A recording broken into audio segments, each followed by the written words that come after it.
Hi guys, how's it? So earlier I recorded a video at the China Mall, Chinatown. I had gone because it's Thursday and there is this one store that sells my face wash for like half the price and stuff that I needed to go to. And I recorded in my car and I lost the footage. I was huffing and puffing, but I've made a decision that I'm not going to discuss that particular topic today because I'm doing hair. I've just been getting a lot of nightmares and I'm being pursued by something very ominous.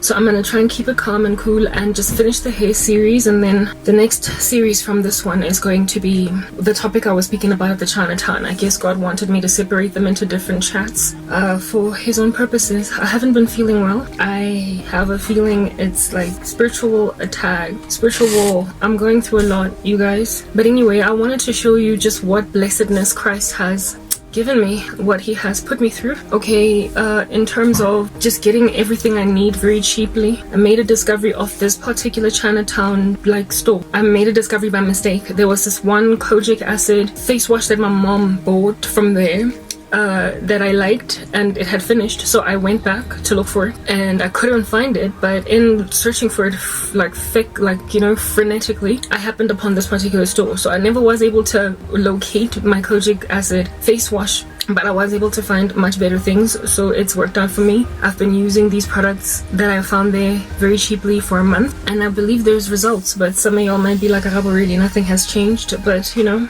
I want to believe stuff has changed, whatever. I want to show you what God has done for me, guys. I want to show you what the Lord has done for me. My life is just so hard, and despite how rough it is, man, God just enables me somehow. Like, he just makes it work.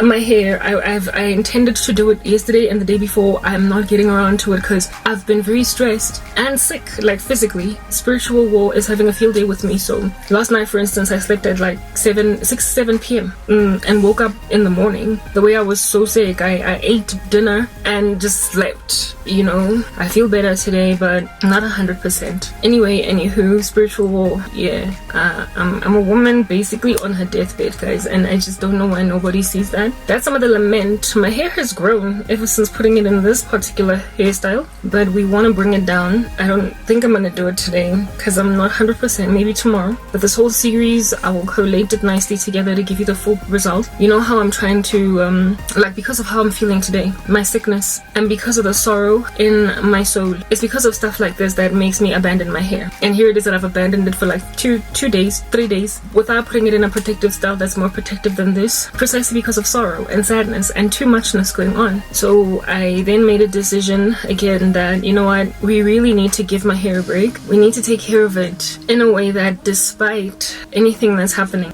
with my life, it'll just always be easy to deal with my hair. Like this hair over here, easy. Alright, if I left it like this, it's just like, even if like I left it here for 2 weeks, highly unlikely gonna get matted and all that stuff. Plus, when I start to feel like it's matting, I'm not gonna have to laboriously engage with the top of my head to bring it down. It's just removing the hair tie and just washing it, right? So I was like, what hairstyle can I do that'll make sure that I've got the easiest takedown and the easiest maintenance, so that when I'm suffering, I still can give it 10 minutes. And I decided that even cornrows are too much. Like literally, my life is so bad that even cornrows, thick ones, are too much. And because to do cornrows, you need a lot of detangling power. Your hair needs to be bone straight, basically, so that you don't snag on it. Otherwise, it's gonna break when you put in the protective style. And I don't have resources to straighten my hair properly, and it's very thick, so it makes my life quite hard. And on top of that, I'm not that good at cornrowing. My brain is all over, guys, because I'm feeling really sick and I'm being distracted by a whole bunch of noise outside and my cat meowing, blah. So let's just get this out the way. You can see that I'm not okay. Anyway, yeah, I wanted to do something, a protective style on my hair that I can literally just rip apart with one sitting, and I'm done. It's out. God have mercy on me. And it's not going to require me breaking my hair to put it up. Minimum damage, minimum manipulation to even put in the protective style, so we can grow our hair despite all the sorrow. So I decided to go into my archives as to what did I used to do back in the day when I was growing up. How did they, grow our hair? And my grandmother used to do African threading on her hair. No cornrows, no flat twist, just wool. Coil it around your hair, going back until you got to the bottom. And takedown was the easiest under heaven. There's nothing worse than trying to take down a hairstyle from a child, because they cry, they moan, they lament, they move their head like a bobblehead, and it's hard for you to get to it. So my grandmother's solution was to African thread, so that when she brought it down, all she did was just like and the whole head is set free, and it's like just 10 minutes and this kid is out of the house playing again. Alright, so I was like, oh, okay, well, maybe my grandmother was onto something. The way that she, low maintenance, kept our hair in a bunch. I guess that's the low maintenance that I need to account for. I don't know when was the last time I bought wool. I don't even know where to buy wool. I know there is no haberdashery in this neighborhood. I don't know if they sell it at Clicks or whatever, but I went to Chinatown today, not so much to get wool, but because I was in Chinatown, I was like, I might as well look for it, and I found it. Lo and behold, praise the Lord. And as cheap as wool always is, it was $5. So I got wool, you guys, and I'm gonna do African threading. It's, I believe, going to be less hassle than cornrows. Maybe it might take more time than cornrows, but it's less hassle in the sense that I won't have to snag my hair, I won't have to break my hair as I try to grab some hair, because it's not entirely detangled. And I also won't have to, with wool, I can also determine the tightness, what do they call it, tension on my head, so that it's not so tight and so stress me out more than I already am. I can just make sure that it's like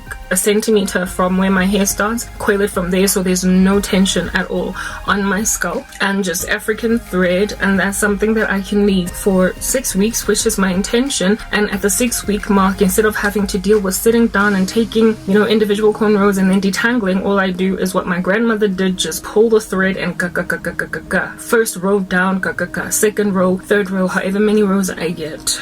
So wool, we're doing wool, no cornrows, no flat twists, no need to worry about hair that's not straight enough, so therefore untangled to do cornrows on, and yeah, we're good to go. So yeah, praise the Lord. I bought 3 of them. It was $5 for one, so I figured I might as well get a third one. I don't think I'll need all 3. In fact, I don't even think I'll need a full one for today.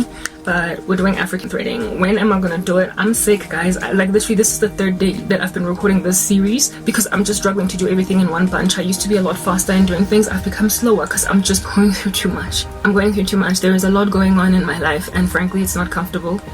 Spiritual war is unseen. So even if outwardly there's nothing yanking my hair, like proverbially, metaphorically, I am being yanked. Like I said, my physical body is sick. So I'm recovering. I started to feel funny night before last. All of yesterday I was sick. Today I'm better. So I am improving, drinking a whole bunch of fluids. I'm still fasting, can't stop fasting for that, because I need to fast to overcome whatever the heck is afflicting me. Okay, cool beans. So we bought wool, you guys, and we're gonna do old school. I'm not gonna do it in front of you. You know what we're talking about. If you want to find out how to do African threading, go on the internet. There are a lot of black chicks online from Africa, even from not so Africa, that do these things. My channel is a ministry. It's a Christian ministry, not so much a hair ministry, but because my life is all encompassing, I am a living epistle. I cover everything, every aspect of my life, including hair, every so often. So I give hair tips then on those days, but it's not primarily about hair, so I'm not about to sit recording with a bad phone that keeps glitching, switching off, overheating,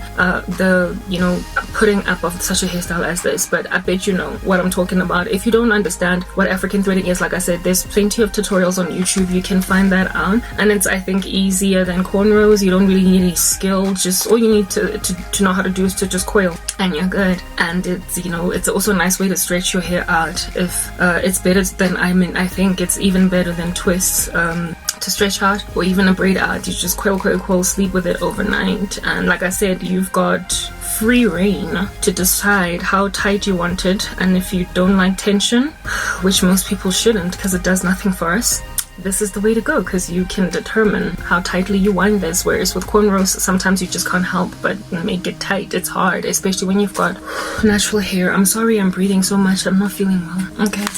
So that's what we decided. But this was not even so much about the African threading. I wanted to show you how else God has helped me on little to no budget. Let's just say no for the better part budget, because I don't have money. I try to make money. I try to earn a salary, and every door of mine is just closed. And I don't believe it is a Satanist or the occult or demons that are closing my doors, but God. He's doing something, and whatever he's doing, I respect it, even though I don't understand it. Okay, I don't like being dependent on people helping me out, especially considering the people who help me out sometimes, if not all the time, end up breaking my heart, or they want stuff from me that I can't.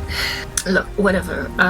Listen, okay, I just don't want to share too much information. You know, when you feel like crap, when you feel like trash for hurting someone, and it hits you, it slaps you upside the head, and then you decide that you're gonna relieve them because you put them in a position to suffer. Yeah, that's the kind of help I'm getting unexpectedly. You know, was not anticipating to be contacted ever again by this human being, but they did, and I told them to leave me alone, bugger off. But you know, despite all that, they still gave me money. So that's how I have the money to be able to do these things. And I do believe God had something to do with that, because he saw that I was dry, I was out, I had nothing, and I needed to replenish my stuff. But I don't like that. I've been taken back 10 steps emotionally by that revisitation into my life, if you want to call it that. You know, there are people that when they come into your life, you literally you can end up just bedridden for 5 days straight, thinking about all that calamity that happened during the time when you were still in contact with them, how bad they were for you, how good they were for you, just, you know, thinking. And it makes you, maybe that's why I'm so sick, like just a bad effect that a person has on me that has basically laid me prostrate, waist on the floor, dying, kicking the last kicks of a dying horse.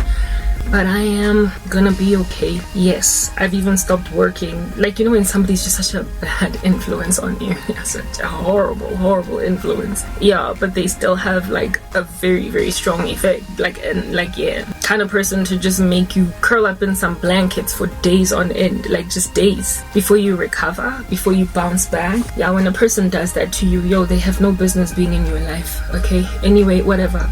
But that was just a small hint of how it is that I happened upon money. I didn't happen upon it. It got given me during a time when I needed it most, but through a source that, like I said, you know, kind of has power to lay me prostrate in bed, curling me up like a snail for days on end. But it worked to help me get out of this situation of lacking what I need. Nonetheless, now that I have what I need, at least for the next few months, because I know how to stretch a long way, I wanted to show you what God has given me understanding concerning acquisitions. When you're poor, guys, I am poor. I live in Roodepoort, but I think you might be able to find a Chinatown of this nature in your neighborhood, because, you know, the Chinese, you find them everywhere. But I live in Roodepoort, and the Chinatown that I went to, the China Mart, for those of you who are in my neighborhood or in my province, if you're happy to travel from as far out of the province as you can, it's the one, Yako Hillfox. There's like a Chinatown by Hillfox. You know that McDonald's there on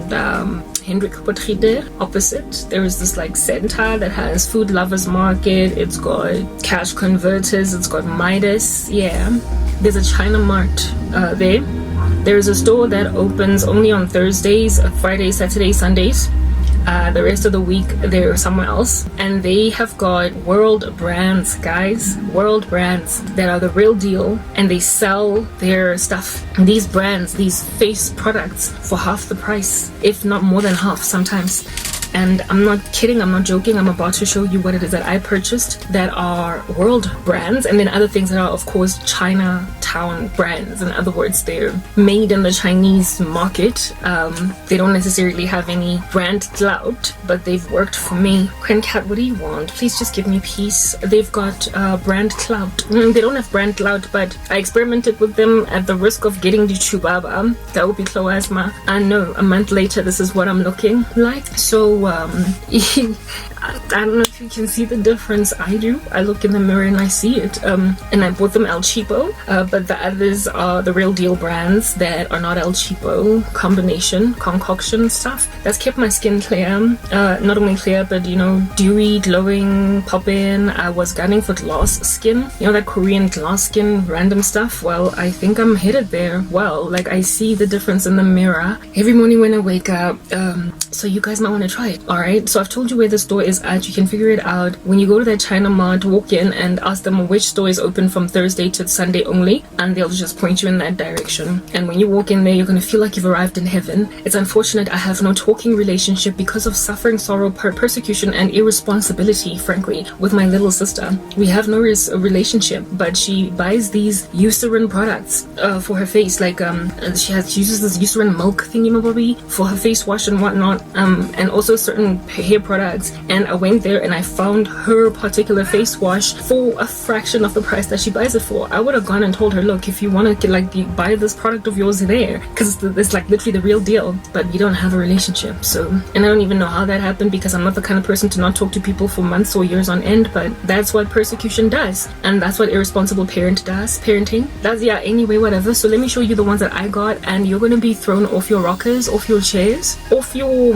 umbilical cords if you're still attached to a mom. You're going to also be thrown out of your cot if you're a baby, just upon like happening into the understanding of the ridiculously low prices for which I got these things, you know, that have done this for my face, even the ones with which I experiment. So essentially they're not market brands that you can trust, that are tried and whatnot. They've done this for me. Sister ain't got no chubaba. Okay, that would be Cloasma. So let me show you these products. And then the hair thing, guys, I'm doing things at a snail's pace, so I'm probably only going to do my hair tomorrow. My wigs are still in my car hanging out. I didn't tell you that. Oh, that video that cut, that's the one where I was telling you where my wigs are at. They're hanging in my car. They're dry. They look beautiful. And I will explain what I'm going to do with them in the next parts. I'll probably come and show you my wigs, but the final product, like the threaded down hair and the wearing of wigs to do these videos with my protective style, God willing, tomorrow, because I'm doing things at a snail's pace thanks to sorrow and just pain. I'm not in pain, I'm weak. Yes, in my body, I'm not in pain, and I'm grateful that I'm not in pain. I'm just listless. Next part before we show you our miraculous finds.